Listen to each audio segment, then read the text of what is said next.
Hello दोस्तों, नमस्कार। स्वागत है आप सभी का आपके अपने यूट्यूब चैनल में। दोस्तों, आज है 9 अक्टूबर और आज आपका एसएससी जेई का एग्ज़ाम था। फर्स्ट शिफ्ट का एग्ज़ाम समाप्त हो चुका है। फर्स्ट शिफ्ट के एग्ज़ाम में पूछे गए 100% रियल क्वेश्चन आ चुके हैं। तो जिनको भी रियल क्वेश्चन देखने हैं वो पूरा वीडियो लास्ट तक देखिएगा। और जिसने भी इस वीडियो को लाइक नहीं किया है तो आपसे रिक्वेस्ट करूँगा कि वीडियो को आगे कंटिन्यू करने से पहले एक बार सभी के सभी लाइक बटन को दबा देंगे और वीडियो को ज़्यादा से ज़्यादा दोस्तों तक पहुंचाने के लिए शेयर ज़रूर कीजिएगा।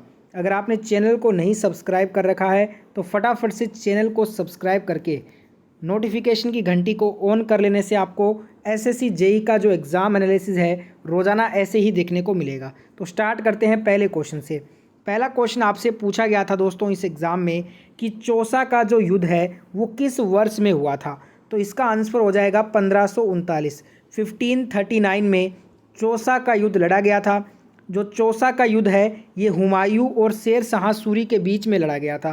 1539 के चौसा के युद्ध में शेर शाह ने हुमायूं को हरा दिया था।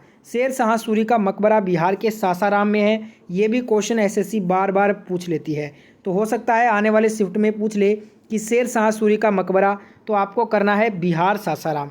ठीक है, हमसे पूछा था चौसा का युद्ध किस वर्ष हुआ, तो आंसर था 1539। ऑप्शन में यही दिया था, आपको करेक्ट कर लेना था। किन के बीच में हुआ था? हुमायूं और शेर शाह सूरी के बीच में। किसने किसको हराया था? शेर शाह सूरी ने हुमायूं को हराया था। ठीक है, तो पूरा डिटेल आपको बताऊंगा। नेक्स्ट क्वेश्चन आया था तमिलनाडु का लिंगानुपात कितना है। तमिलनाडु का जो लिंगानुपात है वो 995 है। ठीक है, तो राइट आंसर हो जाएगा 995। ऑप्शन में यही दिया था, आपको करेक्ट करके आना था। अगला क्वेश्चन पूछा गया था आपसे बॉयल्स लॉ किससे संबंधित है। तो देखिए, बॉयल का जो नियम है ये आदर्श गैस का दाब और आयतन में संबंध बताता है। इसके अनुसार नियत ताप पर गैस का आयतन दाब के व्युत्क्रमानुपाती होता है। ठीक है दोस्तों, बाकी आप बताना एग्जैक्ट क्वेश्चन और 4 ऑप्शन जिनको याद हैं बॉयल्स लॉ वाले क्वेश्चन के, वो एक बार कमेंट कर देंगे। जिनका भी फर्स्ट शिफ्ट में पेपर था बताइएगा दोस्तों बॉयल के नियम से क्वेश्चन एग्जैक्ट क्या आया था। एक क्वेश्चन पूछा गया पानीपत का तीसरा युद्ध किसके बीच में लड़ा गया। तो आपको बता दूं ये अहमद शाह अब्दाली और मराठा के बीच में लड़ा गया था। ये पानीपत का तीसरा युद्ध था। यह युद्ध 1761 में मराठा साम्राज्य और हमलावर अफगान सेना जिसका नेतृत्व कर रहा था अहमद शाह अब्दाली के बीच में हुआ था। इसका परिणाम यह हुआ कि अब्दाली के हाथों सतलज नदी के उत्तर में पंजाब पर मराठों का आधिपत्य समाप्त हो गया। इस युद्ध में जो है वो अफगानी यानी कि अहमद शाह अब्दाली की जीत हुई थी। पानीपत का पहला युद्ध 1526 में लड़ा गया था बाबर और इब्राहिम लोदी के बीच में। इसमें दोस्तों बाबर ने इब्राहिम लोदी को हराकर मुगल साम्राज्य की स्थापना भारत में की थी। और पानीपत का जो दूसरा युद्ध हुआ था वो 1556 में मुगल सम्राट अकबर और हिंदू राजा हेमू के बीच में लड़ा गया था। इसमें हेमू की हार हुई थी। तीनों युद्ध मैंने आपको बता दिए हैं। नेक्स्ट क्वेश्चन पूछा गया था अनुच्छेद 19 किससे संबंधित है। तो देखिए, स्वतंत्रता से संबंधित 6 अधिकारों के संरक्षण से अनुच्छेद 19 है, जिसमें हमें वाणी एवं अभिव्यक्ति की स्वतंत्रता मिलती है, विधानसभा की स्वतंत्रता मिलती है, संगठन की, आंदोलन की, निवास स्थान की, ठीक है, और पैसा की। तो आप बताइएगा एक बार इनमें से कौन सा आपके ऑप्शन में दिया था। ठीक है, जो भी ऑप्शन में होगा वो आपको करेक्ट करना था। स्वतंत्रता का अधिकार अनुच्छेद 19 से 22 में होता है, जिसमें अनुच्छेद 19 तो मैंने आपको पूरा बता दिया। 20 क्या है? अपराधों के लिए दोष सिद्धि के संबंध में संरक्षण से संबंधित है। अनुच्छेद 21 जीवन और व्यक्तिगत स्वतंत्रता का अधिकार से संबंधित है। अनुच्छेद 21A प्रारंभिक शिक्षा के अधिकार से संबंधित है।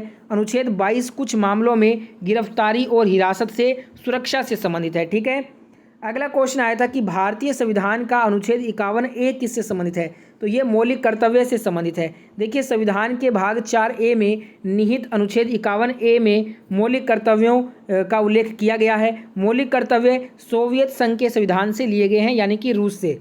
1976 में अपनाए गए संविधान के 42वें संशोधन के द्वारा भारतीय नागरिकों के लिए नागरिकों के मौलिक कर्तव्यों की गणना की गई और इस समय सरदार स्वर्ण सिंह समिति की अनुशंसा पर संविधान में 10 मौलिक कर्तव्यों को जोड़ा गया और वर्तमान में कितने हैं? 11 मौलिक कर्तव्य हैं। अगला क्वेश्चन आया था दादा साहेब फाल्के पुरस्कार 2021 में किसे मिला था। 2021, 22, 23 तीनों का बता देता हूँ। 2021 में मिला था अभिनेता रजनीकांत को, ये 71वां दादा साहेब फाल्के पुरस्कार था।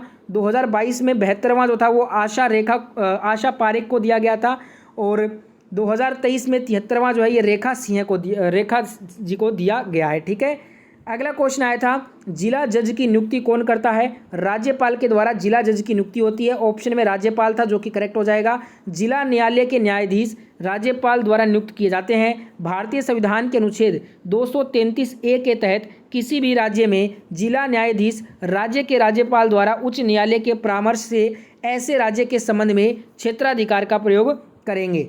एक व्यक्ति जो राज्य या संघ की सेवा में नहीं है केवल एक जिला न्यायाधीश नियुक्त होने के योग्य होगा यदि वह कम से कम 7 वर्ष से एक वकील या एक अधिवक्ता है और नियुक्ति के लिए उच्च न्यायालय द्वारा सिफारिश की गई हो। ठीक है, तो हमारा आंसर क्या हो जाएगा? जिला जज की नियुक्ति पूछा था, राज्यपाल ऑप्शन में था जो कि बिल्कुल सही उत्तर होगा। अगला क्वेश्चन आया था, जनगणना 2011 के अनुसार सबसे गरीब राज्य कौन सा है? अकॉर्डिंग टू 2011 सेंसस जो सबसे पॉवर्टी में सबसे जो अग्रणी है वो बिहार है। तो बिहार आपका बिल्कुल राइट आंसर होगा। अंडर 19 महिला ICC T20 वर्ल्ड कप 2023 किसने जीता था? तो ये ऑस्ट्रेलिया ने जीता था और जो उप विजेता टीम थी वो दक्षिण अफ्रीका थी। ठीक है, अगला क्वेश्चन पूछा गया था, मौर्य वंश का अंतिम शासक कौन था? तो बृहद्रथ आपका ऑप्शन में दिया गया था।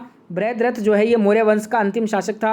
वह मौर्य साम्राज्य का अंतिम शासक था जिसने 187 से 180 ईसा पूर्व तक शासन किया था। बृहद्रथ जो है इसकी हत्या उसके ही सेनापति पुष्यमित्र शुंग ने की थी जिसने शुंग साम्राज्य की स्थापना की थी। बृहद्रथ जो है वो सतधन्वन का उत्तराधिकारी था जिसने 195 से 187 ईसा पूर्व के बीच शासन किया था। मौर्य साम्राज्य की स्थापना चंद्रगुप्त मौर्य ने 322-21 ईसा पूर्व नंद राजवंश के घनानंद को हराकर की थी। ठीक है, अगला क्वेश्चन आया था, पक्षियों के अध्ययन को क्या कहते हैं? जो पक्षियों के अध्ययन है इसको हम बोलते हैं पक्षी विज्ञान, ऑर्निथोलॉजी। ठीक है, एक क्वेश्चन आया था, 1 ग्राम वसा में कितना कैलोरी होता है? तो देखिए 1 ग्राम वसा में 9 कैलोरी होता है जो कि ऑप्शन में भी था जो कि करेक्ट आंसर हो जाएगा। वसा के प्रत्येक ग्राम में 9 कैलोरी होती है। कैलोरी भोजन द्वारा जारी ऊर्जा की मात्रा है जब भोजन पच जाता है और शरीर में अवशोषित हो जाता है। अगला क्वेश्चन आया था, बास्केटबॉल का साइज कितना होता है? तो देखिए फीबा द्वारा स्वीकृत 3x3 बास्केटबॉल खेल में उपयोग की जाने वाली गेंद नियमित गेंद से भिन्न होती है। एक 3x3 बास्केटबॉल गेंद का वजन फीबा के आधिकारिक पुरुषों के 5x5 खेलों में उपयोग किए जाने वाले आधिकारिक साइज 7 बास्केटबॉल के समान वजन 620 ग्राम होता है, लेकिन थोड़ा छोटा 72.39 सेमी व्यास का होता है। साइज जो है वो 7 बास्केटबॉल का व्यास होता है वो 74.93 सेमी होता है। ठीक है, तो आप बताइएगा आपके ऑप्शन में क्या दिया गया था एग्जैक्ट। तो इतने ही क्वेश्चन मिले हैं फर्स्ट शिफ्ट के। जैसे ही और क्वेश्चन मिलेंगे उन्हें PDF में ऐड कर दिया जाएगा। PDF आपको टेलीग्राम पे मिलेगा। पूरा वीडियो देखने के लिए धन्यवाद। वीडियो को एंड करने से पहले एक बार सभी के सभी लाइक शेयर सब्सक्राइब करके जाइएगा। जय हिंद, जय भारत। मैं मिलता हूँ अगले शिफ्ट के साथ।